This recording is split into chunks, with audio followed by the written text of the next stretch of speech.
দক্ষিণ এশিয়ার রাজনৈতিক অঙ্গনে যেন এক অস্থির ঝড় বয়ে যাচ্ছে। একের পর এক ক্ষমতাশালী নেতা তরুণ প্রজন্মের ক্রোধ ও গণ আন্দোলনের মুখে ক্ষমতাচ্যুত হচ্ছেন।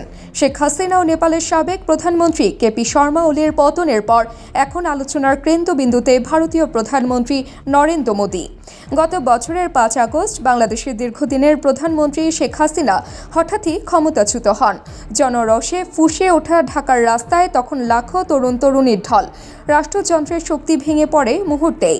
একসময়ের সর্বশক্তিমান হাসিনাকে শেষ পর্যন্ত হেলিকপ্টারে রাজধানী ছেড়ে পালাতে হয় এবং পরে কার্গো বিমানে সোজা দিল্লি পৌঁছান। ভারতের তৎকালীন শাসক গোষ্ঠী অনিচ্ছা সত্ত্বেও তাকে আশ্রয় দেয়। এই নাটকীয় ঘটনার সাক্ষী পুরো বিশ্ব। এরপর একই দৃশ্য দেখা যায় হিমালয়ের দেশে। নেপালের প্রধানমন্ত্রী কেপি শর্মা ওলি, যিনি একসময় শক্তিশালী শাসক হিসেবে পরিচিত ছিলেন, তাকেও জেনজি আন্দোলনের ঢেউ সরিয়ে দেয় ক্ষমতা থেকে। হাসিনার মতো তাকেও হেলিকপ্টারে করে দেশ ছাড়তে হয়।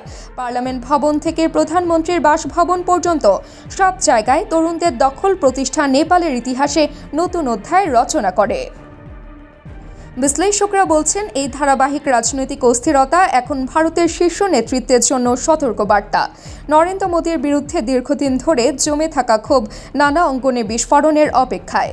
কাশ্মীর, মণিপুর, অরুণাচল ও উত্তর পূর্ব ভারতের 7 রাজ্যে অশান্তি ক্রমেই বাড়ছে। তামিলনাড়ু থেকে তেলেঙ্গানা পর্যন্ত কেন্দ্রীয় সরকারের নীতি নিয়ে তীব্র অসন্তোষ রয়েছে। নাগরিকত্ব সংশোধনী, জাতীয় নাগরিকপঞ্জি ইস্যু ঘিরে বিভাজন আরও গভীর হয়েছে। এছাড়া সাম্প্রতিক সময়ে মোদির হিন্দুত্ববাদী রাজনীতি ও অপারেশন সিঁদুর প্রচারকে সাধারণ মানুষ সন্দেহের চোখে দেখছে। তার সবচেয়ে বড় সমর্থন ভিত্তিও এখন নড়বড়ে। বাংলা ভাষাভাষী জনগোষ্ঠীকে বিরূপ করার পর ক্ষোভ তীব্রতর হয়েছে। বিশেষজ্ঞদের মতে, যদি ভারতের বিভিন্ন অঞ্চলের এই ক্ষোভ একসাথে বিস্ফোরিত হয়, তবে মোদির ক্ষমতাচ্যুত হতে 1 সপ্তাহ লাগতে নাও পারে। অন্যদিকে আন্তর্জাতিক অঙ্গনেও চাপ বাড়ছে।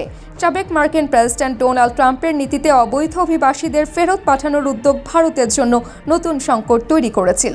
অর্থনৈতিক চাপ, বাণিজ্যিক টানাপোড়েন আর সীমান্ত অঞ্চলের অশান্তি মিলিয়ে পরিস্থিতি ক্রমশ কঠিন হয়ে উঠছে মোদী প্রশাসনের জন্য। বাংলাদেশ ও নেপালের সাম্প্রতিক রাজনৈতিক অভিজ্ঞতা ইঙ্গিত দিচ্ছে, তরুণ প্রজন্মের ঐক্যবদ্ধ আন্দোলন যে কোনো সময় অপ্রতিরোধ্য শক্তি হয়ে উঠতে পারে। বিশেষত সামাজিক যোগাযোগ মাধ্যমে সক্রিয় জেনজিরা দ্রুত আন্দোলনের রূপ দিতে সক্ষম। তাই অনেকেই মনে করছেন, শেখ হাসিনা ও কেপি শর্মা ওলির পর এবার নরেন্দ্র মোদীর পালা হতে পারে। সার্বিক পরিস্থিতি দেখে বিশ্লেষকদের মন্তব্য, দক্ষিণ এশিয়ার শাসকদের এখন থেকে সতর্ক হতে হবে।